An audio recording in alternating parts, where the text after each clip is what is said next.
सुप्रभात बच्चों, कक्षा 2 हिंदी में आप सभी का स्वागत है। बच्चों, कल हम पढ़ रहे थे हमारी हिंदी पाठ्य पुस्तक खुलते पंख का पाठ 13 बहादुर भीम। बच्चों, यह पाठ हमने समाप्त कर लिया था। हम कर रहे थे इसका अभ्यास। बच्चों, अभ्यास में हम कर रहे थे भाषा से का 7वां प्रश्न। 7वां प्रश्न है सही करके लिखो। तो बच्चों, जैसा कि आप जानते हैं, हम आगे का पाठ पढ़ने से पहले हम ने जो भी पिछले वीडियो में किया था उसे दोहराते हैं। तो आज फिर चलिए, जो भी हमने कल पढ़ा था पहले उसे एक बार दोहरा लेते हैं, फिर आगे का कार्य करेंगे। तो बच्चों, हमने कल किया था पहले तो प्रश्न 6 किया था, उसे दोहरा लेते हैं। प्रश्न 6, आप पृष्ठ संख्या 78 खोलिए और उसमें प्रश्न 6 समझो और बोल बोल कर पढ़ो। तो यहाँ पे पृष्ठ संख्या 78 पर आपका अभ्यास दिया गया है, जिसे हमें पढ़ना है और बोल बोल कर समझना है। तो यहाँ पे क में हमने आधा ह और म को मिला करके शब्द बनाया, और शब्द बनाया ब्रह्मा, ब्राह्मण, ब्राह्मणी। यह शब्द आपके पुस्तक में दिए गए हैं। उसके बाद कुछ और शब्द हमने बनाया, ब्रह्मचारी, ब्रह्मास्त्र या ब्रह्मांड। तो बच्चों, इस तरह से आप आधा ह और म से और भी कई शब्द बना करके अभ्यास कर सकते हैं। तो बच्चों, एक और तरीका है आधा ह और म को लिखने का। तो बच्चों, आधा ह और म को हम मिला करके भी लिख सकते हैं, जिसमें ह पूरा रहेगा, ह के साथ म को मिलाएंगे और म का आगे वाला जो डंडी रहेगा वो हटा देंगे।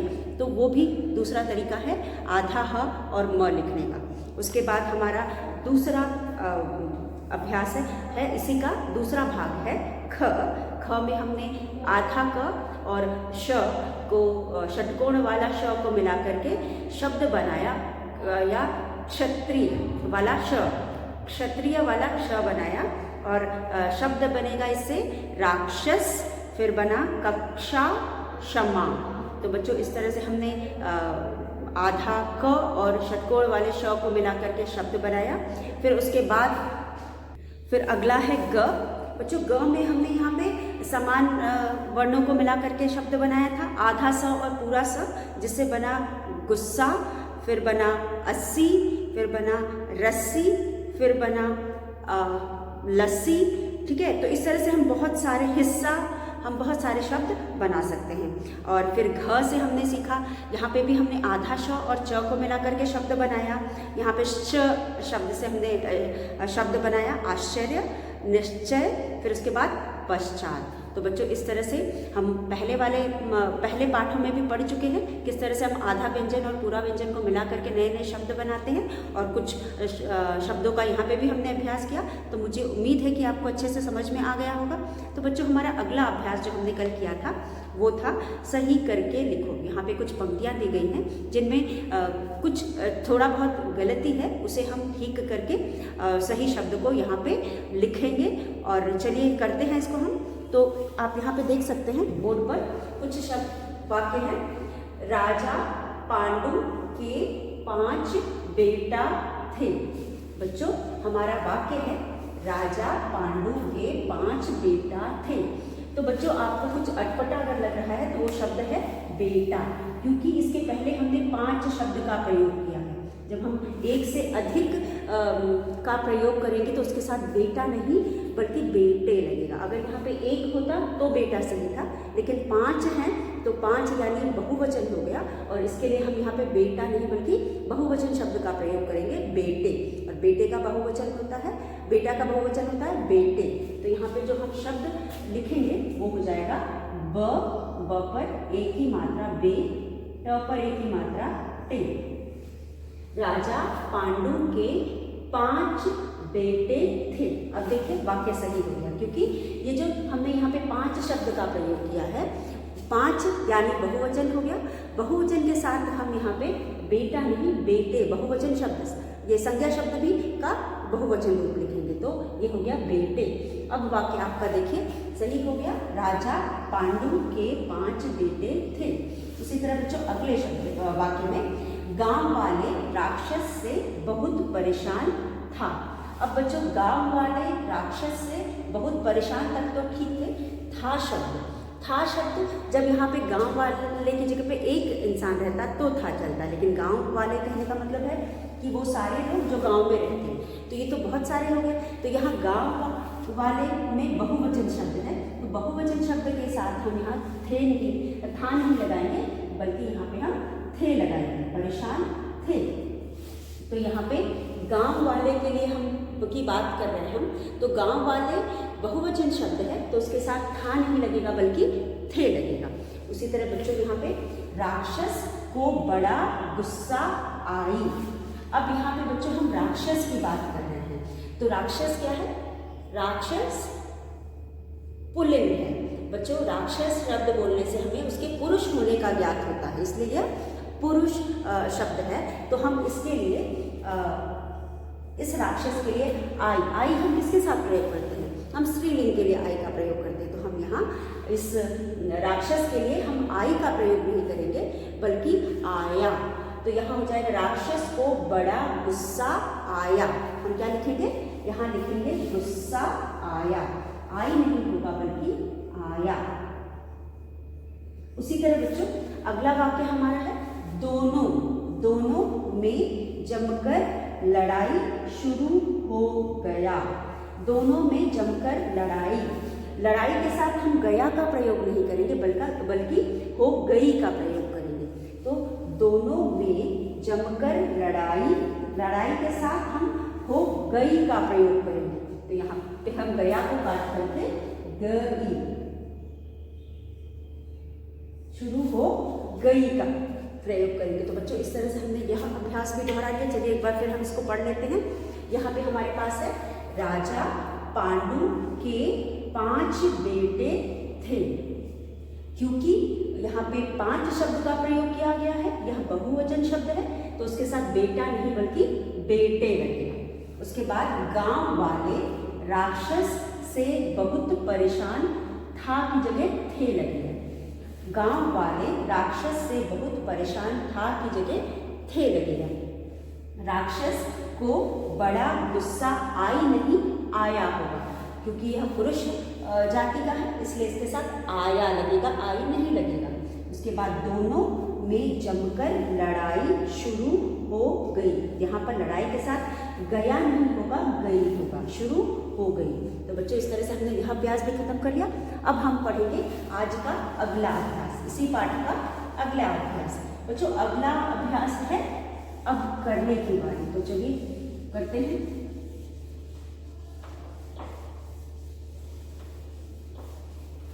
तो हमारा अगला अभ्यास है अब करने की बारी। इसमें हम यह कार्य ज़्यादातर बच्चों को करना होता है, तो हम इसे एक बार इस पर विचार कर लेते हैं, उसके बाद आप इसे खुद से करेंगे।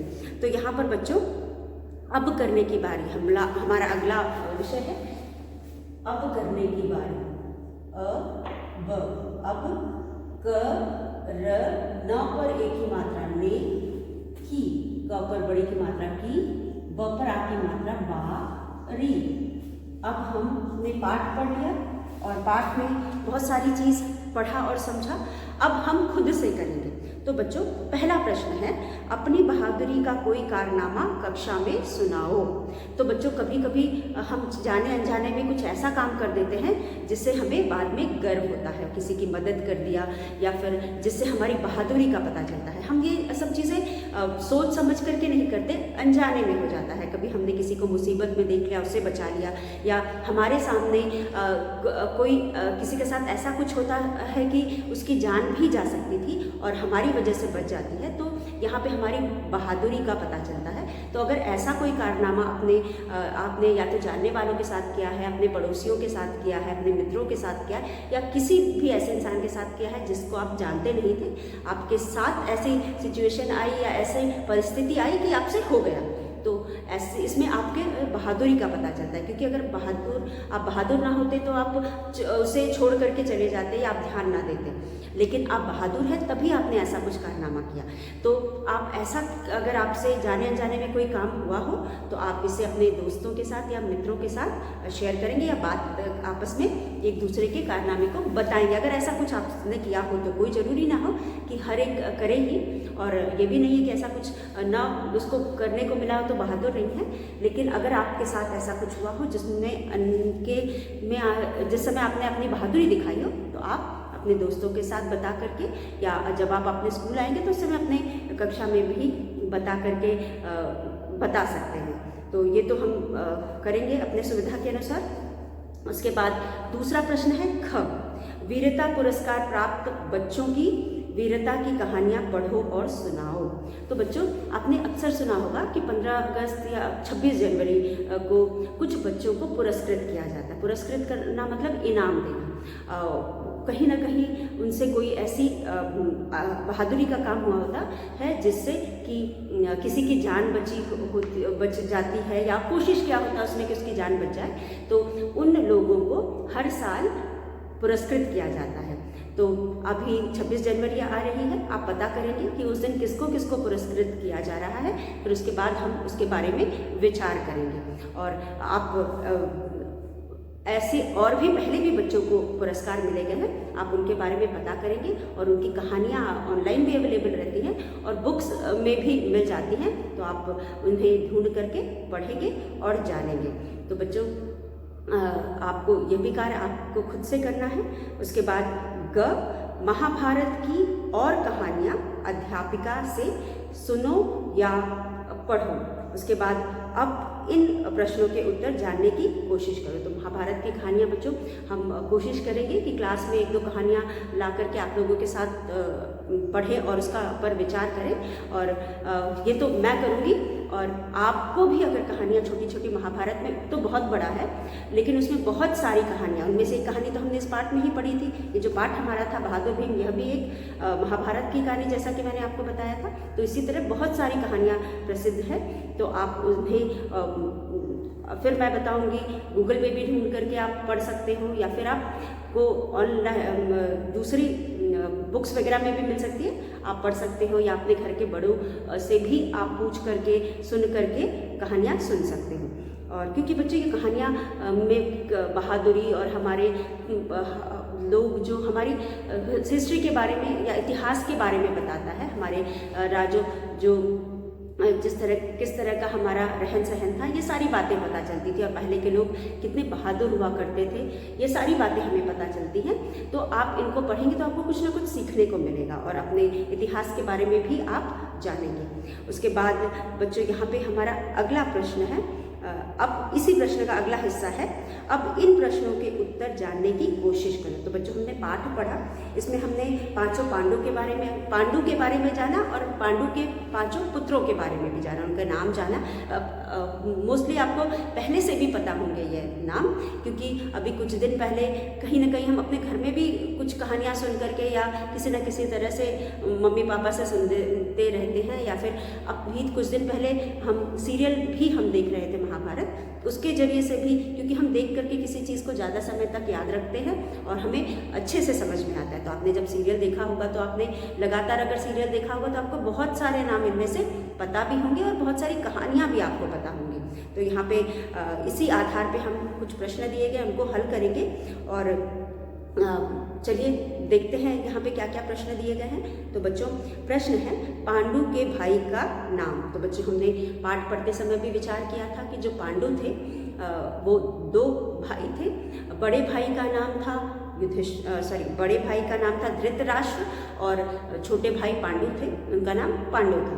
तो जो धृतराष्ट्र थे बच्चों, वो जन्म से ही अंधे थे, जैसा कि मैंने पहले भी आपको बताया, पाठ पढ़ने से पहले भी बताया, पढ़ाने से पहले भी बताया था कि जो धृतराष्ट्र थे वो जन्म से ही अंधे थे। उनकी पत्नी का नाम गांधारी था, और जब गांधारी से उनका विवाह हुआ तो गांधारी ने कसम खाई कि वो जीवन भर वो भी जब उनके पति नहीं देख सकते, इस वजह से वह भी दुनिया को नहीं देखेंगी, और अपने आँख पर उन्होंने सफ़ेद पट्टी बांध करके रखी थी। तो जो धृतराष्ट्र थे, अंधे होने की वजह से वह राजा नहीं बन सके। ये भी मैंने आपको बताया था कि जो राजा पहले हुआ करते थे, तो उनके जो बड़े पुत्र हुआ करते थे वो आगे चल के राजा की जगह पे राजा वही बनते थे। लेकिन जब किसी में कोई कमी हुआ करती थी तो उन्हें राजा नहीं बनाया जा सकता था। कहा जाता था कि जो खुद में संपूर्ण नहीं है तो वो अच्छा राजा कैसे बन सकता है। इसलिए धृतराष्ट्र को राजा नहीं बनाया गया था, उनकी जगह उनके छोटे भाई राजा पांडु को राजा बनाया गया था।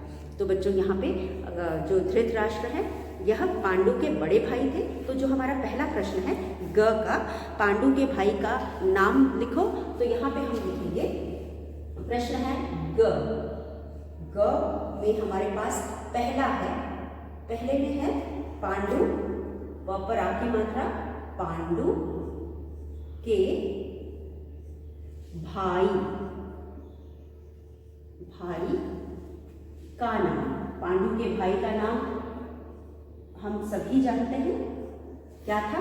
पांडु के भाई का नाम धृतराष्ट्र था। तो बच्चों हम यहाँ लिखेंगे पांडु के भाई का नाम। थोड़ा हम इधर लिखते हैं ग। ग में हमारे पास है पहला पांडु के भाई का नाम, उसके सामने हम लिखेंगे धृतराष्ट्र।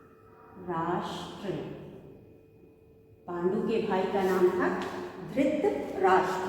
उसके बाद हमारा इसी का दूसरा है, तो बच्चों हम यहाँ पे धृतराष्ट्र लिखेंगे।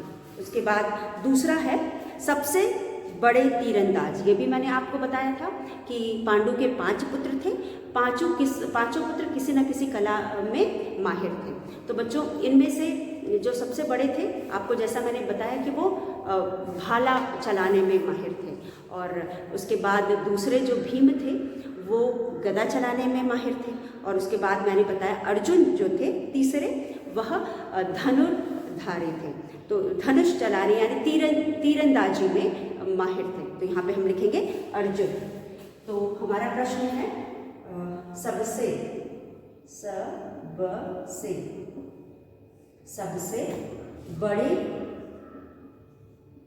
सबसे बड़े तीरंदाज, तीर चलाने वाले तीरंदाज, सबसे बड़े तीरंदाज। सबसे बड़े तीरंदाज अर्जुन थे, तो हम यहाँ लिखेंगे अर्जुन। अर्जुन राजा पांडु के तीसरे पुत्र थे और वह सबसे बड़े तीरंदाज थे, तीर धनुष चलाने में माहिर थे। तो तीसरा है हमारा, तीसरे में बच्चों हमारे पास है कौरवों में सबसे बड़े भाई का नाम। बच्चों कौरव जो थे वह धृतराष्ट्र के पुत्र थे। धृतराष्ट्र और गांधारी के पुत्रों को कौरव कहा जाता था, जिस तरह पांडु पुत्रों को पांडव कहा जाता था क्योंकि वो 5 थे, उसी तरह धृतराष्ट्र के पुत्रों को कौरव कहा जाता था। तो बच्चों कौरव में के सबसे बड़े, धृतराष्ट्र के सबसे बड़े पुत्र का नाम दुर्योधन था। धृतराष्ट्र के सबसे बड़े पुत्र का नाम दुर्योधन था। तो कौरवों धृतराष्ट्र के पुत्रों को कौरव कहते थे। में सबसे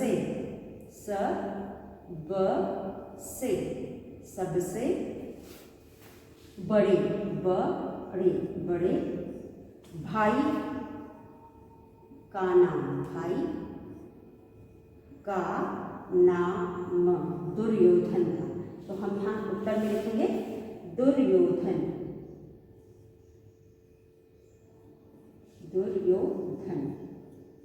यहाँ पे हम लिखेंगे दुर्योधन। तो बच्चों दुर्योधन, द पे छोटे की मात्रा, दुर र का स्वर आ रहा है तो य पे ओ की मात्रा के साथ हम र उड़ाएंगे, और ध न, दुर्योधन। उसके बाद हमारा अगला है 4, ग का 4 है बच्चों, वह स्थान जहाँ महाभारत की लड़ाई हुई थी। तो बच्चों आप जानते हो महाभारत की लड़ाई कुरुक्षेत्र में हुई थी। तो बच्चों यहाँ पे हम लिखेंगे कुरुक्षेत्र। महाभारत वह स्थान यानी जगह या प्लेस जहाँ महाभारत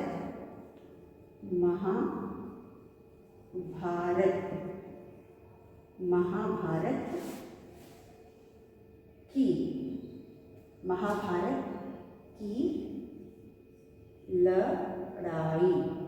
आपको पता है बच्चों महाभारत की लड़ाई किसके बीच में थी? कौरवों और पांडवों के बीच हुई थी। ठीक है, आपको पता है महाभारत की लड़ाई किसके किसके बीच हुई थी? महाभारत की लड़ाई कौरवों और पांडवों के बीच में हुई थी। तो यहाँ पे हम लिखेंगे कुरुक्षेत्र। कुरुक्षेत्र, कुरुक्षेत्र में हुई थी, तो हम यहाँ कुरुक्षेत्र लिखेंगे। उसके बाद कुरुक्षेत्र, उसके बाद हमारे पास है अर्जुन के सारथी का नाम। बच्चों, सारथी का मतलब जानते हैं? वह सारथी उसे कहते हैं जो रथ चलाता है।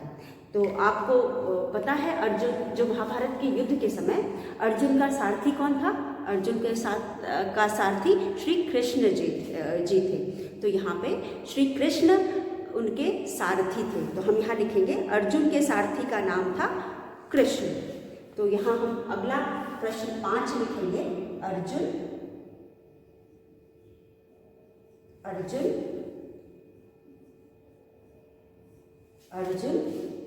के सारथी अर्जुन के सारथी का नाम हम कृष्ण लिखेंगे, क्योंकि महाभारत के युद्ध में अर्जुन के सारथी श्री कृष्ण भगवान थे। तो हम यहाँ श्री कृष्ण लिखेंगे। अर्जुन के सारथी श्री कृष्ण भगवान थे। उसके बाद हमारा अगला है 6 में हम लिखेंगे कौरव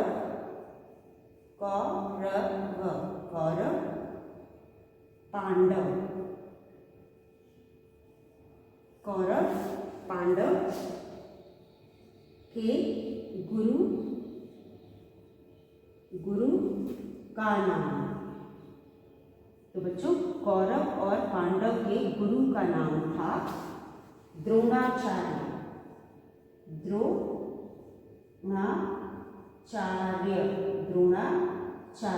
कौरव और पांडव के गुरु का नाम था द्रोणाचार्य। तो बच्चों, इस तरह से यह हमारा प्रश्न ग अब करने की बारी। चलिए अब एक बार हम एक एक करके सब पर विचार कर लेते हैं। चलो एक बार इसे दोहरा लेते हैं। पांडु के भाई का नाम धृतराष्ट्र था। बच्चों, जैसा कि मैंने आपको बताया, पांडु 2 भाई थे। बड़े भाई का नाम धृतराष्ट्र था और पांडु छोटे भाई थे। तो यहाँ पे पांडु के भाई का नाम धृतराष्ट्र था। तो हम यहाँ लिखेंगे धृतराष्ट्र। फिर सबसे बड़े तीरंदाज। बच्चों, हमने पाठ के शुरू में भी पढ़ा था, जब हमने पांडु के पुत्रों के बारे में पढ़ा था कि 5 पुत्र हैं। 5 पुत्र किसी न किसी विद्या या युद्ध कौशल में निपुण थे। निपुण यानी कि बहुत ही माहिर थे। तो बच्चों, यहाँ पे जो अर्जुन है, अर्जुन एक बहुत बड़े धनुर्धर थे।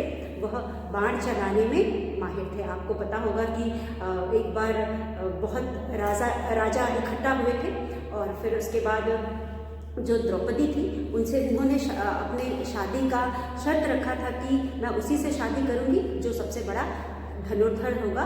और वह जो मछली की आँख होती है, उसमें उन्होंने ऊपर एक मछली की आँख मछली लगाई थी और नीचे पानी में मछली का चित्र देख करके या पानी में उसकी परछाई देख करके अर्जुन को निशाना लगाना था और मछली के आँख में निशाना लगाना था। तो और वहाँ पे बैठे किसी भी राजा, कोई भी राजा यह नहीं कर पाया था, वह सिर्फ अर्जुन ही थे जो ये कर पाए थे।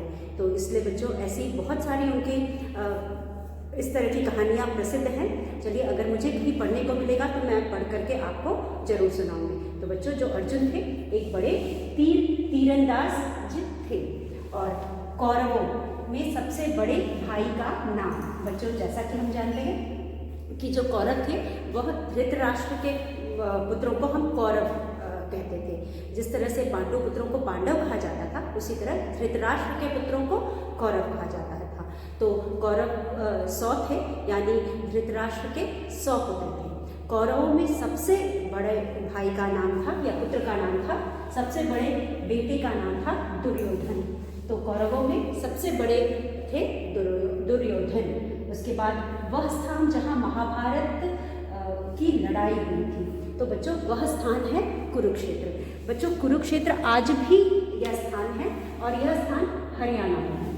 अगर आप चाहें तो अपने मम्मी से या पापा से इसके बारे में और भी ज्ञान प्राप्त कर सकते हैं, या फिर आप मोबाइल में भी ये टाइप करके इसके बारे में सर्च कर सकते हैं और पता कर सकते हैं। तो महाभारत का युद्ध कुरुक्षेत्र में हुआ था। यह स्थान आज भी है और यह हरियाणा में है। उसके बाद अर्जुन के सारथी का नाम। तो बच्चों सारथी मैंने आपको बताया, सारथी का मतलब होता है रथ चलाने वाला। रथ आपने देखा होगा, जब पहले राजा लोग रथ की ही सवारी किया करते थे और युद्ध में भी वह युद्ध रथ से ही लड़ते थे। तो रथ को घोड़ा खींचता है और जो घोड़ों को कंट्रोल करता है या फिर घोड़ों की लगाम पकड़ करके रथ को चलाता है, उसे हम सारथी कहते हैं। जिस प्रकार बच्चों गाड़ी कोई भी कार हो या फिर कोई और गाड़ी हो, उसे चलाने के लिए ड्राइवर की ज़रूरत पड़ती है, उसी तरह से आपके हवाई जहाज़ को चलाने के लिए पायलट की ज़रूरत पड़ती है। जो हवाई जहाज़ को चलाता है उसको हम पायलट कहते हैं, जो कार वगैरह को चलाता है उसको हम ड्राइवर कहते हैं। उसी तरह से जो रथ चलाता है उसे हम सारथी कहते हैं। तो बच्चों एक तरफ से यहाँ पे जो सारथी है वह पूरे रथ को चलाता तो है और जो जितने भी घोड़े रथ में लगे होते हैं उनको अपने वश में करके रखता है और उसको पूरा कंट्रोल सारथी के हाथ में है। ठीक उसी तरह जिस प्रकार की पूरा जो युद्ध में जो अर्जुन थे उनके सारथी श्री कृष्ण भगवान स्वयं बने थे। और बच्चों आप जानते हो क्यों बने थे? क्योंकि जो श्री अर्जुन थे वह एक बार अपने सामने अपने जो युद्ध महाभारत का जो युद्ध हो रहा था, ये आपस में दो भाई ही लड़ रहे थे। भाई मतलब भाई दुर्योधन धृतराष्ट्र के बच्चे और पांडु के बच्चे, धृतराष्ट्र और पांडु आपस में दोनों सगे भाई थे और उनके बच्चे भी संबंधी ही हुए। तो आमने सामने संबंधियों को देख करके एक बार अर्जुन विचलित हो गए थे और उनका युद्ध लड़ने से मन हट गया था। तो वहाँ पे शायद श्री कृष्ण इसीलिए उनके सारथी बने थे कि वह उनको अपने वश में रख सके। वो सिर्फ रथ के घोड़ों को अपने वश में नहीं रखे थे किए हुए थे, बल्कि उन्होंने अर्जुन को भी अपने वश में किया हुआ था। और वह युद्ध छोड़ करके जाए ना, या फिर पूरी युद्ध का कमान श्री कृष्ण के ही हाथ में था, इसलिए वह वहाँ पे अर्जुन के सारथी बने थे। और यहाँ पे सारथी का मतलब है जो रथ चलाता है, उसे हम सारथी कहते हैं। तो रथ को चलाने वाला सारथी होता है। महाभारत के युद्ध में अर्जुन के रथ के सारथी स्वयं श्री कृष्ण भगवान थे। तो यहाँ पे लिखेंगे कृष्ण। उसके बाद हमारा अगला है छठा कौरव पांडव के गुरु का नाम। तो बच्चों यहाँ पे ये दोनों एक ही राज्य के बच्चे थे, इसलिए दोनों के बाप एक थे, मतलब दोनों के बाप आपस में भाई थे और इनके पिता एक थे, यानी दादा एक थे। तो एक ही परिवार के थे, इसलिए इनके गुरु भी एक ही होते हैं। यहाँ पे राजाओं के गुरु जो होते थे वह परिवार के सारे बच्चों को शिक्षा दीक्षा दिया करते थे। तो यहाँ पे भी कौरव और जो पांडव हैं दोनों के गुरु द्रोणाचार्य थे। इन्होंने ही इनको सारी विद्या कौशल वगैरह, सारे विद्या कौशल और जो भी युद्ध से संबंधित शिक्षा दीक्षा दी जाती थी, या उस समय में जो भी बच्चों को शिक्षा दी जाती थी, या राजा महाराजा के कुल के बच्चों को शिक्षा दीक्षा दी जाती थी, वो सारा शिक्षा दीक्षा इन्होंने ही दिया था। गुरु द्रोणाचार्य, गुरु का मतलब होता है टीचर, यानी कि अध्यापक। तो उन दिनों में अध्यापक को गुरु कहा करते थे और इन दोनों कौरवों और पांडवों के गुरु द्रोणाचार्य ही थे। तो बच्चों इस तरह से यहाँ पे हमने इस पाठ में कौरवों और पांडवों के बारे में पढ़ा और मुझे उम्मीद है कि आपको यह सारी बातें समझ में भी आ गई होगी। तो बच्चों इस तरह से हम आज का पाठ हम यही समाप्त करते हैं और हमने पाठ भी समाप्त कर लिया है। और जब भी मुझे कोई ऐसी कहानी जो छोटी हो मैं आपको क्लास में सुना सकती हूँ, आपको सुनाऊंगी इन लोगों से संबंधित। और उसके बाद बच्चों इस पाठ को जो भी हमने आज अभ्यास किया उसको आप पढ़ लीजिएगा, और अगली क्लास में एक बार फिर हम मिलेंगे, और अगली क्लास में हम अपना अगला पाठ पढ़ेंगे, क्योंकि पाठ 13 हम खत्म कर चुके हैं। तो हम अगले क्लास में अपना अगला पाठ पढ़ेंगे। हमारा अगला पाठ है एक कविता। तो बच्चों, आप की अगली कविता का शीर्षक है बसंत ऋतु। पाठ 14 एक कविता है जिसका शीर्षक है बसंत ऋतु। आप बसंत ऋतु के बारे में जो भी जानकारी हासिल कर सकते हैं, आप पढ़ेंगे कहीं से, और पढ़ करके अपनी तैयारी करके आएंगे, ताकि जब हम इस कविता को पढ़ेंगे तो हमें पढ़ने में आसानी होगी। बच्चों, हम इसको पहले भी पढ़ चुके हैं, और जो भी आपने पढ़ा है वो भी आप एक बार रिकॉल कर लीजिएगा, और उसके बाद थोड़ा और बसंत ऋतु के बारे में जानकारी लेकर के फिर आइएगा, फिर आपको कविता और अच्छे से समझ में आएगी। तो चलिए, आपसे हम फिर मिलेंगे, तब तक के लिए धन्यवाद।